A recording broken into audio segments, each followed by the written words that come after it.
बिस्मिल्लाहिर्रहमानिर्रहीम, अस्सलामुअलैकुम। आप देख रहे हैं प्रोग्राम हकीकत और मैं हूं आपकी मेज़बान सैयदा इकरा बुखारी।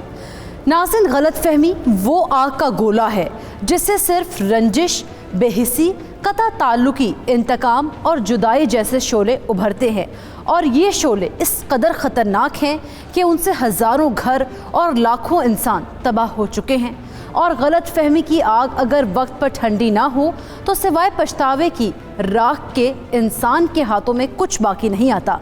गलत फहमी इंसान को आसमान से ज़मीन पर ला पटकती है। गलत फहमी ऐसे रिश्तों में भी दरारें पैदा कर देती है जिनके बारे में गलत सोचना भी गुनाह समझा जाता है। आज की हकीकत कुछ ऐसे ही किरदारों पर मबनी है जो गलत फहमी का शिकार हुए और अपना हंसता बसता घर उजाड़ बैठे। चलते हैं अपनी आज की कहानी की तरफ। क्या सोच रहे हैं भाई?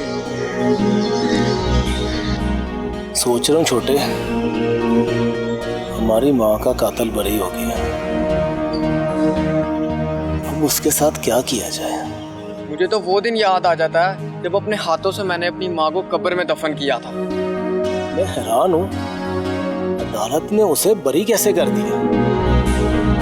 मेरी माँ की रूह तड़पती होगी कि कब उसके कातिल को उसके पास भिजवाऊंगा। मैं तो चाहता हूँ कि उसे ऐसी मौत मारी जाए कि उसकी जान भी ना निकले और उसे दर्द भी होता रहे।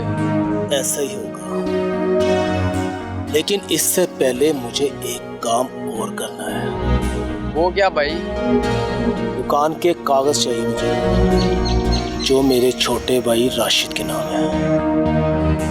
हाँ, और जो जमीन राशिद भाई के नाम है ना, वो भी हमारे नाम ही होनी चाहिए।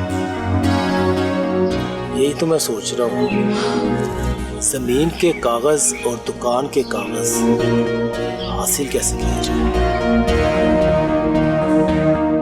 जब तक हमारी माँ का कातिल हमारा बाप जिंदा है ना, वो ऐसा होने नहीं देगा, क्योंकि वो अपने बेटे राशि से जो इतना प्यार करता है। जितना प्यार करना है कर ले राशि से, दुकान तो मैं हासिल करके ही रहूंगा, चाहे उसके लिए मुझे अपने बाप की लाश से ही क्यों ना गुजरना पड़े। ऐसे हमारी माँ के कत्ल का बदला भी पूरा हो जाएगा और दुकान भी हमारे नाम हो जाएगी। बिल्कुल सही कह रहा है तू छोटे, आगे देख होता है क्या।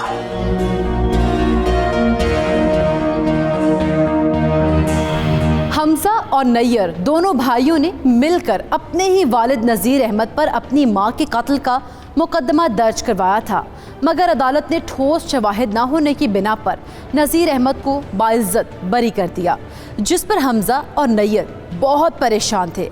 अगले दिन नैयर और हमजा अपने भाई राशिद की दुकान पर पहुंचे।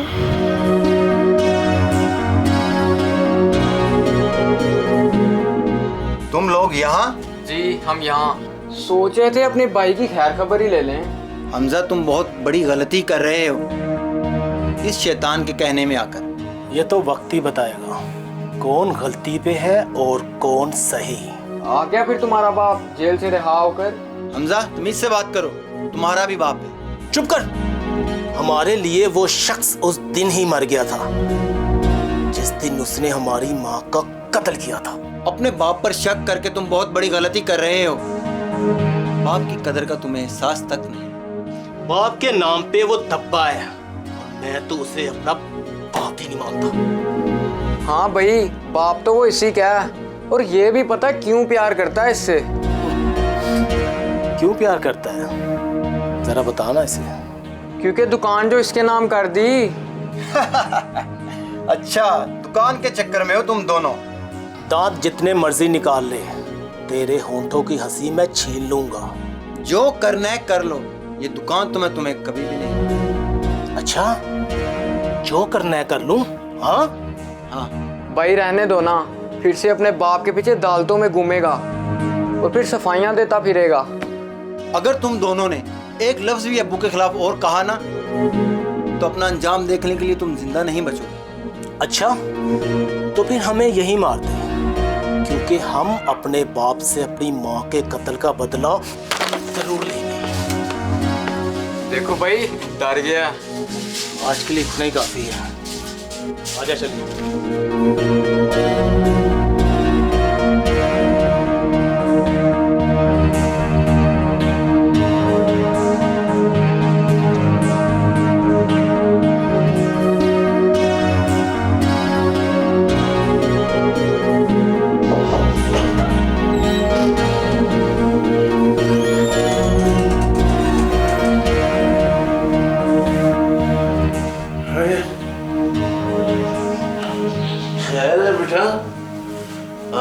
दुकान बंद करके आ गए हो? बस करनी पड़ी अबू। क्यों, क्या हुआ? कोई मसला हुआ है? अबू वो हमजा और नैयर आए थे, मुझसे दुकान हथियाना चाहते हैं। बहुत खबीस हो गए हैं ये दोनों। पहले मुझ पर माँ के कत्ल का झूठा मुकदमा बनवाया और अब ये हरकतें कर रहे हैं। लेकिन बेटा तुम फिक्र ना करना, मैं तुम्हारे साथ हूँ। अब्बू हमारा घर पहले ही तबाह हो चुका है। अम्मी को किसी ने बेदर्दी से कत्ल कर दिया।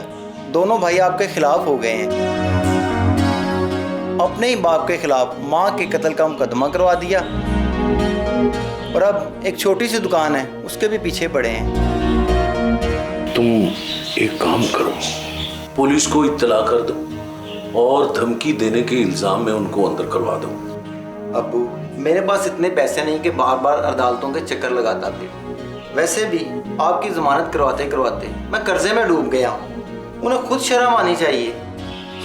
खैर बेटा छोड़ो ये सब, मुझे थोड़ी देर के लिए अकेला छोड़ दो। अब्बू आपकी तबीयत तो ठीक है ना?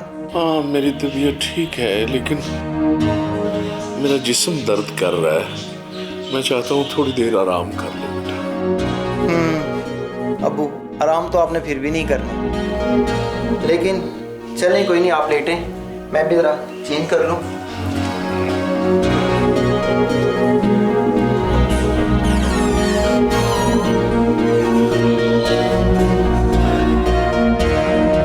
नाज़िर नैयर और हमज़ा अपने बाप नज़ीर की रिहाई पर खुश नहीं थे, क्योंकि वो अपने बाप को माँ का कातिल समझते थे और साथ ही साथ अपने भाई राशिद की दुकान पर जाकर राशिद को धमकियाँ दे रहे थे कि राशिद अपने बाप की हिमायत करना छोड़ दे। नैयर और हमज़ा की माँ जमीला का असल कातिल कौन है? नैयर और हमज़ा ने अपने बाप नज़ीर को माँ का कातिल क्यों समझा? क्या नज़ीर की बेटी हफ्सा भी बाप को अपनी माँ का कातिल समझती है? नैयर और हमज़ा अपने भाई राशिद से जायदाद हथियाने के लिए क्या करने वाले थे? ये सब आपको दिखाएंगे after a short break.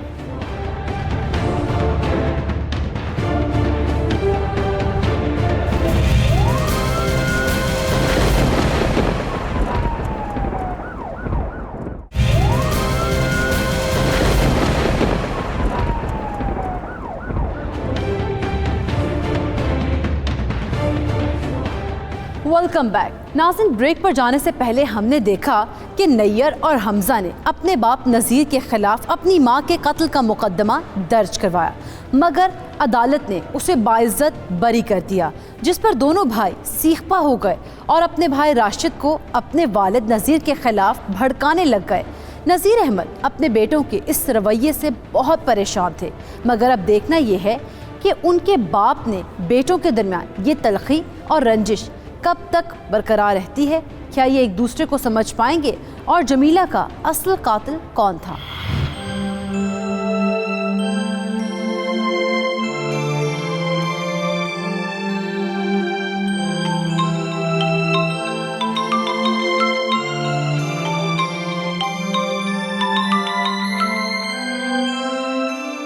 Hello.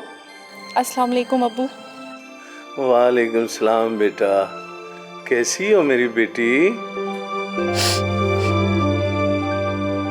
रो क्यों रही हो बेटा? सब ठीक तो है?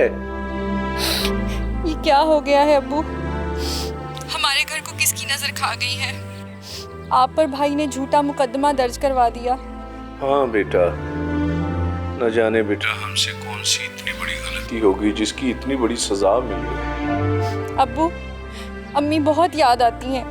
हाँ बेटा, पुराने दिन बहुत अच्छे थे, काश वो दिन वापस आ जाए। राशिद भाई कैसे हैं? बेटा वो तो ठीक है, लेकिन तुम्हारे दूसरे भाइयों ने मुझे बहुत परेशान किया हुआ। क्या कहते हैं नैयर और हमज़ा भाई? बेटा अब वो राशिद की दुकान के पीछे पड़ गए। अल्लाह उनको हिदायत दे। अल्लाह करे बेटा ऐसा ही हो। अरे हाँ, बातों बातों में मैं भूल ही गया, तुम्हारा शौहर कैसा है? उसका काम वाम तो ठीक है ना? जी अब्बू ठीक चल रहा है उनका काम, वो भी इन हालात की वजह से परेशान रहते हैं। चलो बेटी, अपना ध्यान रखना और उसका भी ख्याल रखना। मेरा सलाम देना उसे। मैं फिर बाकी बातें बाद में करूँगा, ठीक है बेटा? जी अब्बू, अल्लाह हाफिज। अल्लाह हाफिज बेटा।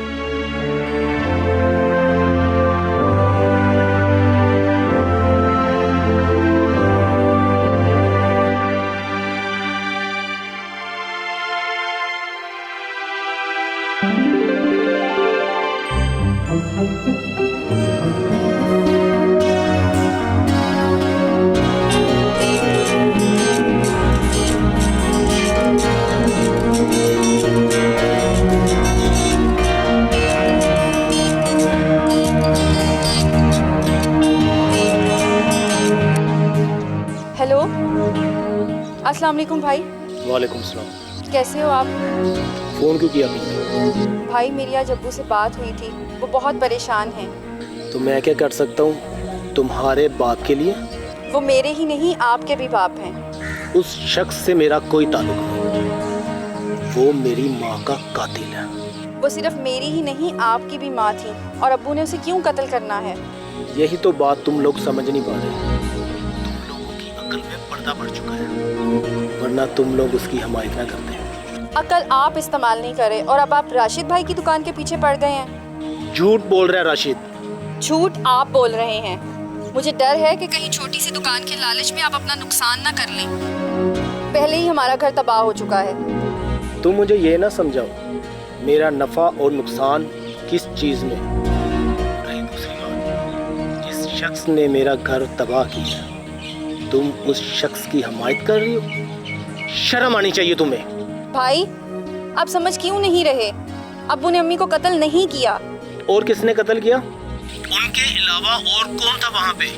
तुम्हारा बाप मेरी माँ को मारता भी था। भाई, तुम्हें गलत फहमी हो रही है। तुम पहले ही ख्वामखा अब्बू को जेल पहुँचा चुके हो। तुम्हें पता भी है क्या गुजर रही होगी उनके दिल पर, और हमारी माँ क्या सोचती होगी हमें देखकर। मेरी माँ यही सोचती होगी कि कब उसका कातिल इंजाम को पहुँचे। मैं उसको इंजाम तक पहुँचा कर रहूँगा। ये बात तुम भी अच्छी तरह से ज़हन में डाल लो। तो फिर तुम भी सुन लो, मैं अपने बाप के साथ खड़ी हूँ। मैं उनका बाल भी बाका नहीं होने दूंगी। देखो, तुम हमारे दरमियान मत आओ, वरना मैं लिहाज नहीं कर पाऊंगा। मेरे सामने तुम हो या वो शख्स। समझ आई तुम्हें? मेरी माँ तो पहले ही दुनिया से जा चुकी है, और अब मैं अपने बाप और भाई को नहीं खो सकती। खुदा हाफिज। पता नहीं अब ये क्या कर देगा। या अल्लाह, तू ही बचा ले अब हमें किसी हादसे से।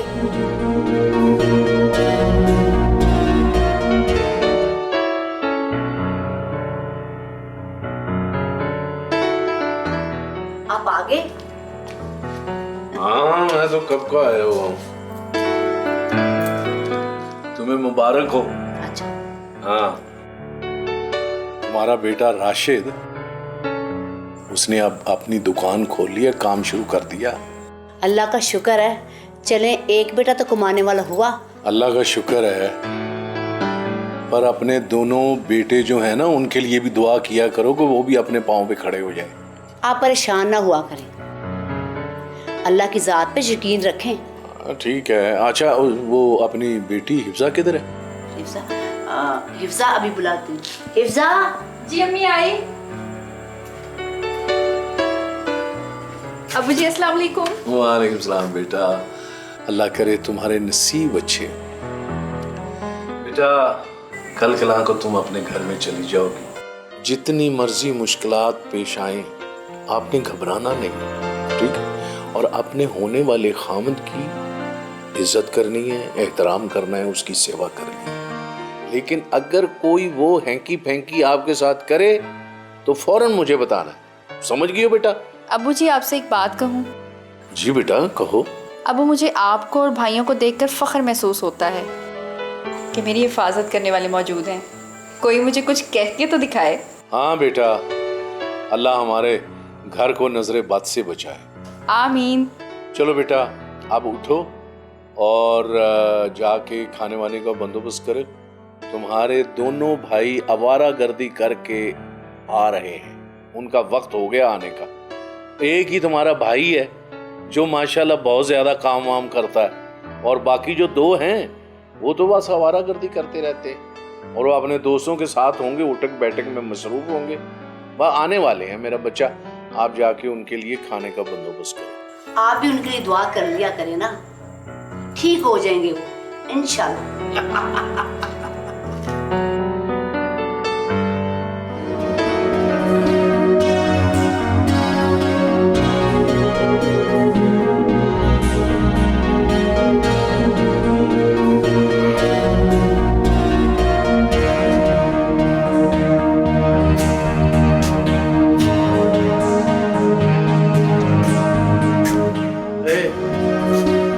सारी रात कहाँ थे तुम? वो मेरे दोस्त की तबीयत खराब थी, रात उसके साथ हॉस्पिटल में थे। ये कौन सा तुम्हारा दोस्त है? हसन, जो पीछे गली में रहता है। अच्छा, यानी रोज कोई ना कोई तुम्हारा दोस्त अस्पताल में होता है? शर्म करो कुछ, घर में जवान बहन है और अपनी हरकतें देखो। मैं जो कह रहा हूँ सच कह रहा हूँ, लेकिन आपको तो हमेशा मुझ पे शक ही रहता है। अच्छा, तुम जो कह रहे हो वो सच है और मैं सिर्फ तुम पर शक कर रहा हूँ, है ना? राशिद, राशिद जी, मुझे सही सही बताओ, ये नैयर सारी रात कहाँ था? भाई नैयर को ढूंढता हुआ कल रात जब मैं मलिक साहब के डेरे पे गया तो भाई वहाँ बैठा ताश खेल रहा था।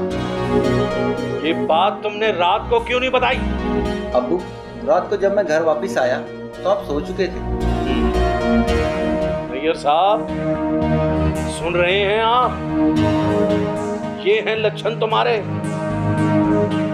ऐसे चलते हैं घर, ऐसे करती हैं औलादें। कुछ हया करो, शर्म करो। आपको तो राशिद की हर बात पे यकीन आ जाता है, और इसको तो आपने दुकान भी बना के दे दी। क्या दिया मुझे? अच्छा, उसे दुकान बना दी। उसे इसलिए मैंने दुकान बना के दी है कि मुझे पता है कि ये पैसे उजाड़ेगा नहीं, कमाएगा। और तुम भी को हुनर सीख लो, मैं तुम्हें भी दुकान करवा के दे सकता हूँ। आपका तो बस यही बेटा है नहीं? वाह वाह, वो मेरा बेटा है, तुम नहीं। अपनी हरकतें देखो पहले। अब क्या हो गया? क्या बिगड़ गया? बिगड़ गया तुम्हारा बेटा, समझाओ इसे कुछ। आप तो नैयर के पीछे पड़े रहते हैं। चलो बेटा, मैं तुम्हें खाना दूँ। हाँ, ले जाओ इसे, हाँ। खिलाओ इसे खाना। आज मेरा बेटा। तुम्हारी जैसी माएं जो होती है ना, वही औलादों को ऐसे बिगाड़ कर। बस करें, खिलाओ। बस करें।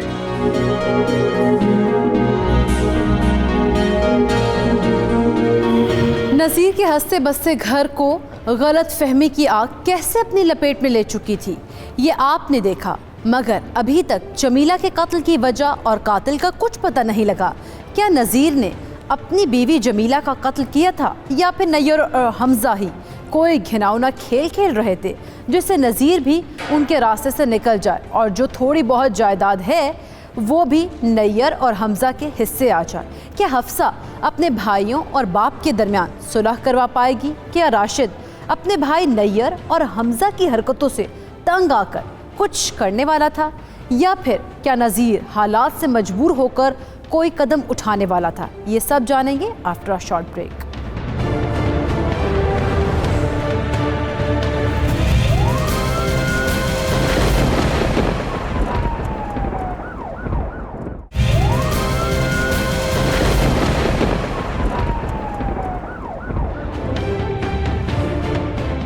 Welcome back.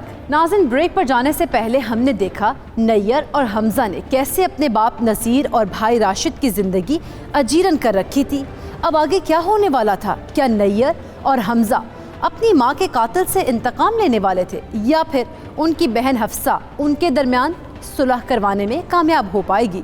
राशिद के दिमाग में आखिर चल क्या रहा था? क्या राशिद खामोश बैठा तमाशा देखता रहेगा, या फिर उसके दिमाग में भी कोई और ही कहानी चल रही है? आइए देखते हैं। अस्सलाम वालेकुम राशिद भाई। वालेकुम अस्सलाम मेरी प्यारी बहन, कैसी हो तुम?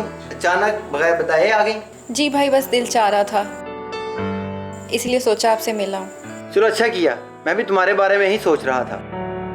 क्या बातें हो रही थी राशिद भाई? यही कि तुम शादी से पहले कैसे नाराज हुआ करती थी। अम्मी के बगैर ये घर में अब वो रौनक नहीं रही।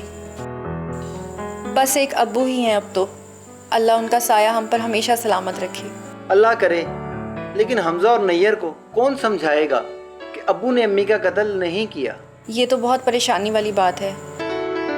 मुझे खुद यही बात सताई जा रही थी, इसलिए मुझसे रहा नहीं गया। वो तो मेरे पास भी आए थे दुकान पर, मुझे भी धमकी देकर गए हैं। अल्लाह करे हमारा घर फिर से हरा भरा हो जाए।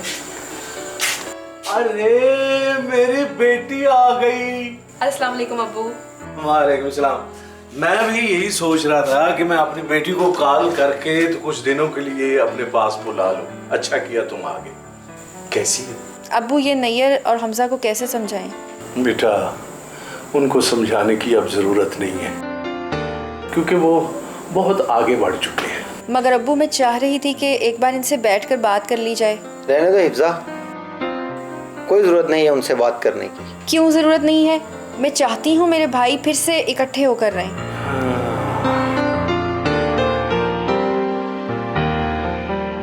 तुम्हें पता है बेटा, उसने अपनी माँ के कत्ल का झूठा मुकदमा मुझ पर डलवाया और मुझे कोर्ट कचहरियों में घसीटा। एक बाप के लिए और जिल्लत का मकाम क्या हो सकता है कि उसकी औलाद उसे कोर्ट कचहरियों में घसीटती फिरे। अब्बू जी, मुझे पता है कि आपका बहुत दिल दुखा है,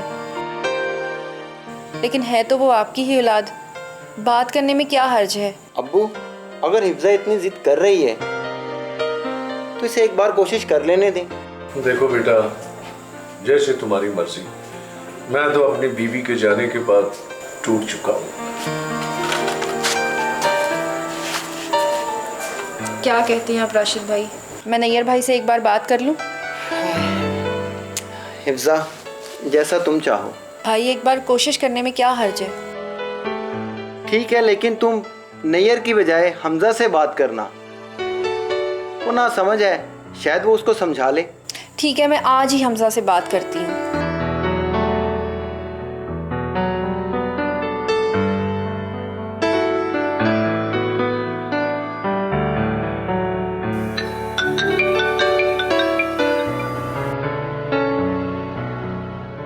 अस्सलाम वालेकुम हमजा।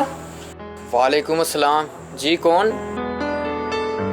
मैं तुम्हारी बहन हिफ्सा बोल रही हूँ। ओह हिफ्जा, तुम कैसी हो? मैं ठीक हूँ, तुम सुनाओ। मैं बस अपनी माँ के कातिल का इंजाम देखने का इंतज़ार कर रहा हूँ। हमजा, तुम अभी छोटे हो, तुम भी नैयर भाई की बातों में आ गए हो। हमारे अब्बू ने हमारी माँ का कत्ल नहीं किया। मैं किसी की ना बातों में नहीं आ रहा, और वो सिर्फ तुम्हारे ही अब्बू हैं। मेरे अम्मी अब्बू कब के मर चुके हैं। ऐसा नहीं सोचते। अच्छा, तुम एक काम करोगे? कैसा काम? तुम और नैयर भाई आज अब्बू की तरफ आ सकते हो। तुमने सोच भी कैसे लिया कि मैं उस शख्स की शक्ल भी देखना पसंद करूंगा? हमजा, मैं चाहती हूँ कि हम लोगों के दरमियान गलतफहमियाँ दूर हो जाएं। कोई गलत फहमी नहीं है हमें। तुम्हें सालस बनने की ना कोई ज़रूरत नहीं। मैं कैसे समझाऊँ तुम भाइयों को? मैं तो जीते जी मर चुकी हूँ। तुम्हारे ये जज्बात मेरे दिल से मेरे माँ के कातिल की तस्वीर को धुंधला नहीं कर सकते। आई समझ? प्लीज़ एक बार तुम और नैयर आ जाओ, वरना तुम मेरी मरी हुई का मुंह देखोगे।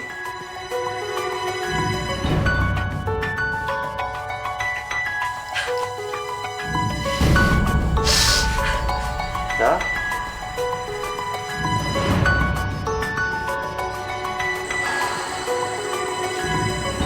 क्या हुआ हमजा?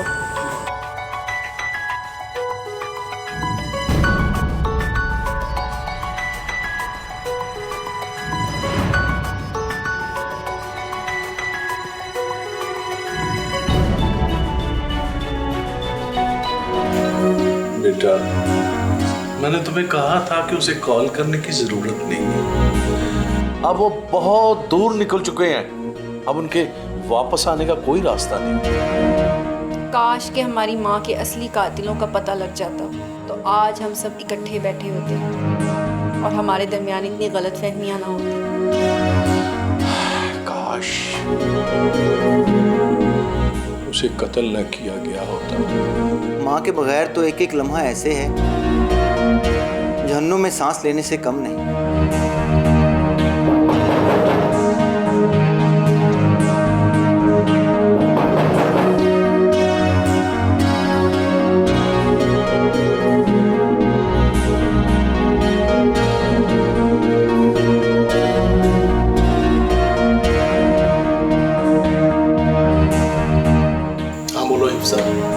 क्यों बुलाया हमें यहाँ? हिफ्जा, हम तुम्हारी लाश रखने के लिए यहाँ पर आए हैं। वरना हमें कोई शौक नहीं। भाई प्लीज आप बात को समझें। हमारे अब्बू ने अम्मी को कत्ल नहीं किया। बस इस पे दोबारा बात ना करना। वैसे भी हम यहाँ कोई और बात करने आए। क्या बात करने आए हो तुम यहाँ? अपने बाप से बोल दो, जिस दुकान पे तुम बैठे हुए हो वो दुकान चुपचाप मेरे ना कर। हाँ, वो दुकान हमारी अम्मी ने अपने जेवर बेच के इस राशिद को लेके दी थी। उस पे तो सिर्फ हमारा ही हक है। वाह क्या बात है। मैं तो समझती थी कि मेरे भाई एक दूसरे को समझते हैं और तुम दोनों यहाँ सुलह करने के लिए आए हो, मगर तुम दोनों तो यहाँ अपनी ही लालच में आए हो। हिफ्जा, इनसे कहो कि चुपचाप यहाँ से चले जाएं। ये ना हो कि यहाँ पे कुछ गलत हो जाए। वो दुकान तो मैं तुमसे और तेरे बाप से लेकर आऊंगा। छोटे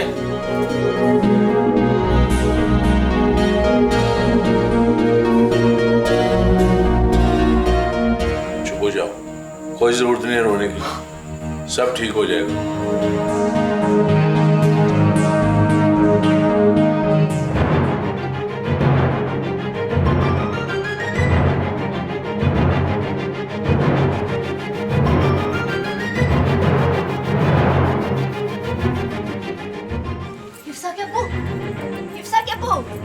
उठ जाओ, उठो, उठो, चोर आ गया। उठो, उठ जाओ। क्या हुआ? चोर आ गया हमारे घर। चोर कहाँ आ गया? अंदर घुस गया चोर। जल्दी जाओ।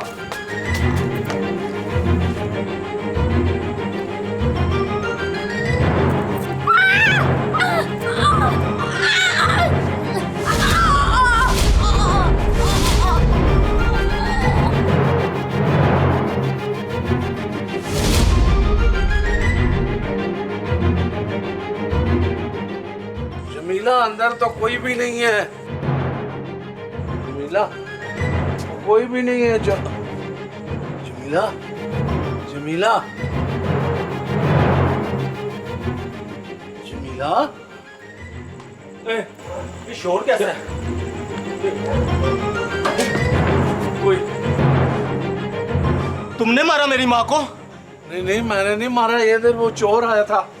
फिर खंजर तुम्हारे हाथ में क्या कर रहा है? वो खंजर वो यहाँ पड़ा हुआ था, मैंने पकड़ा है। झूठी कहानी मत बनाओ।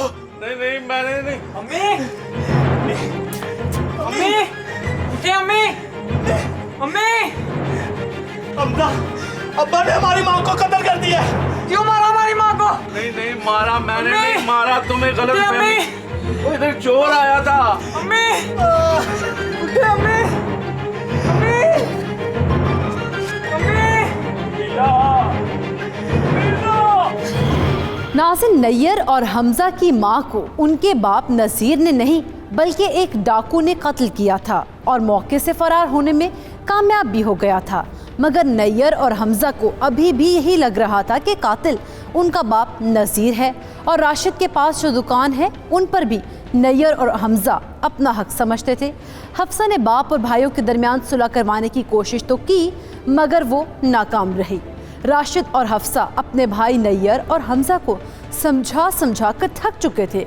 अब क्या राशिद कोई ऐसा कदम उठाने वाला था जिससे नज़ीर के दुख में मज़ीद इजाफा होने वाला था? जायदाद का लालच नैयर और हमजा को किस हद तक ले जाएगा, ये आपको दिखाएंगे एक ब्रेक के बाद।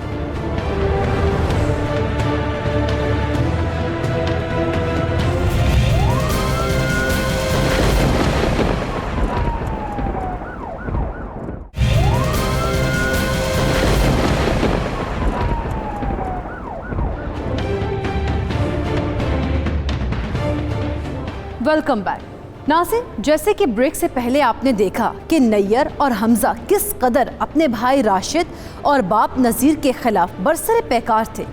वजह सिर्फ एक गलत फहमी थी। अब देखते हैं कि नैयर और हमजा जायदाद के लालच और अपनी मां के कत्ल के इंतकाम की आग में किस मंजिल की तरफ चलने का सोच रहे थे, जहां से वापसी नामुमकिन है। नाज़रीन, नज़ीर के साथ ऐसा क्या होने वाला था कि वो मंजर देखकर कोई भी बाप औलाद ना होने की फरियाद करने लग जाए, ये सब जानते हैं, मगर उससे पहले रिपोर्ट देखिए।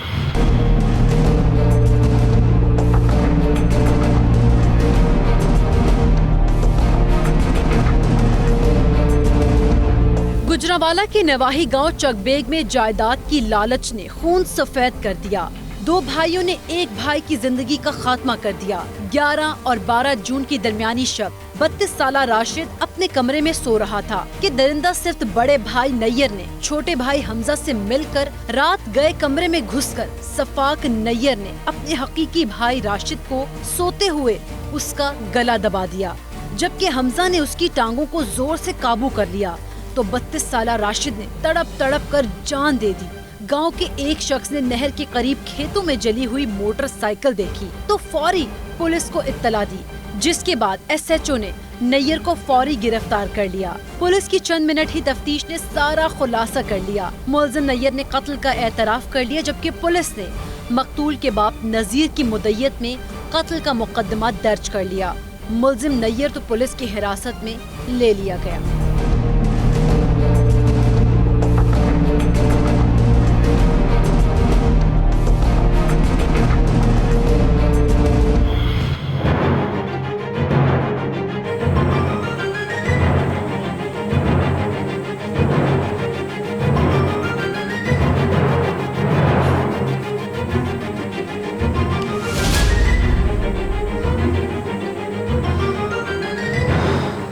लगता है राशिद मर गया। मर गया बेचारा। अब रख ले माँ के जेवर की बनाई हुई दुकान। इसे ठिकाने कैसे लगाएं? इसे उठाए चुपके से बाहर ले चलते हैं। मालिदार सो रहे हैं इस टाइम।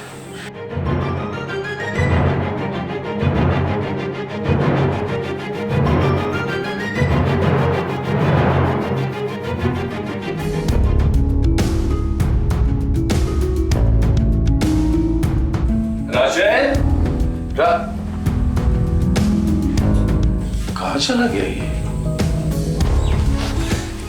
फोन करता हूँ।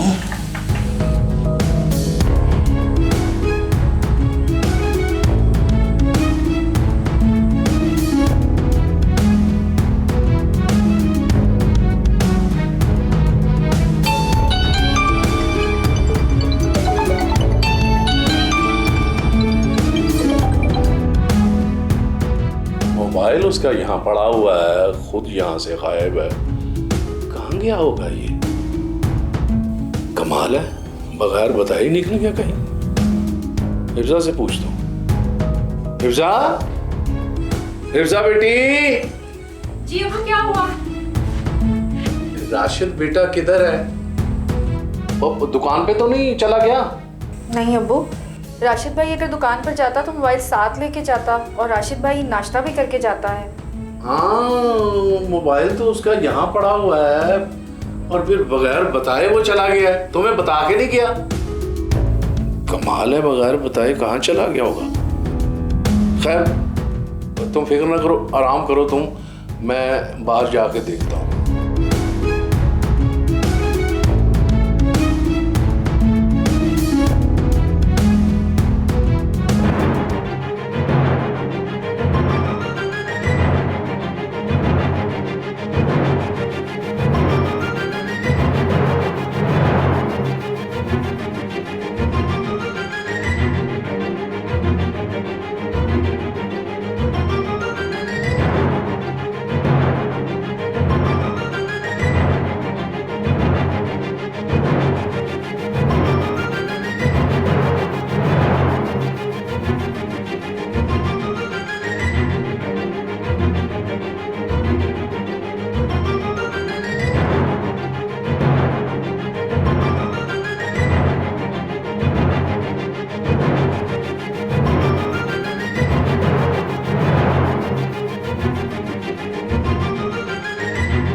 इंस्पेक्टर साहब।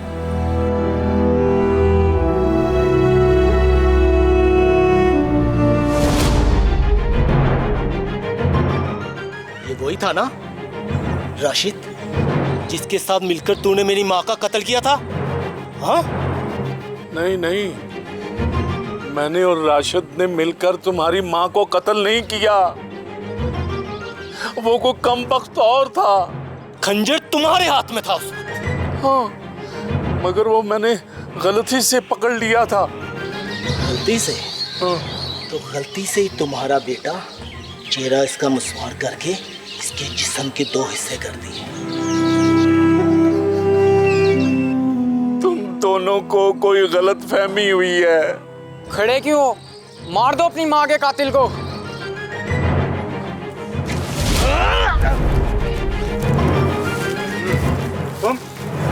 तुम वही हो ना जिसने अपने ही बाप पर झूठा मुकदमा दर्ज करवाया था? झूठा मुकदमा? तुम कैसे कह सकते हो वो झूठा मुकदमा था? क्योंकि इस केस की फाइल कल मैंने खुद ही क्लोज करवाई है। क्लोज?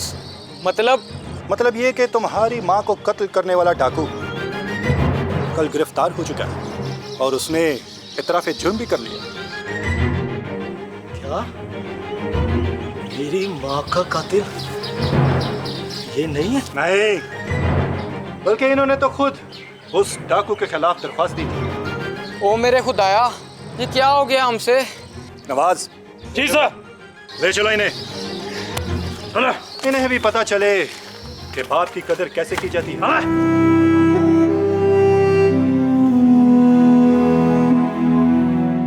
किसी को गलत फहमी का शिकार ना कर, किसी के घर में गलत फहमी ना पैदा कर।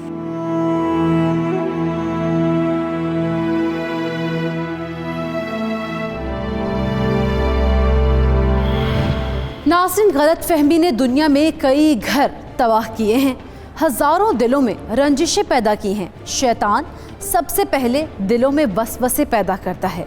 वसवसा गलत फहमी में तब्दील होता है और गलत फहमी के बायस हम अपनों से दूर हो जाते हैं। इसी गलत फहमी ने नज़ीर के घर को भी उजाड़ कर रख दिया। नज़ीर की बीवी को एक डाकू ने कत्ल कर दिया। नज़ीर का बेटा राशिद उसके अपने ही बेटों हमज़ा और नैयर के हाथों बेदर्दी से मौत के मुंह में चला गया। नैयर और हमज़ा उम्र कैद या फांसी के मुंतज़िर हैं। ऐसी कहानियों को आपके सामने लाने का मकसद सिर्फ एक ही है कि हम ऐसे लोगों और जराइम से सबक सीखें और एक अच्छे मुआशरे की तश्कील में अहम किरदार अदा कर सकें। नाज़रीन, जॉन एलिया ने क्या खूब कहा है, एक ही हादसा तो है और वो ये कि आज तक बात नहीं की गई, बात नहीं सुनी गई।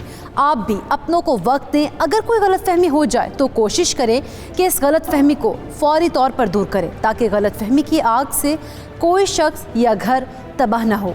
अपने इर्द गिर्द होने वाले जुराइम के खिलाफ आवाज़ बुलंद करते रहें। मिलेंगे एक और तल हकीकत के साथ, तब तक के लिए अपनी मेज़बान सैयदा इकरा बुखारी और टीम हकीकत को दीजिए इजाज़त। अल्लाह निगहबान।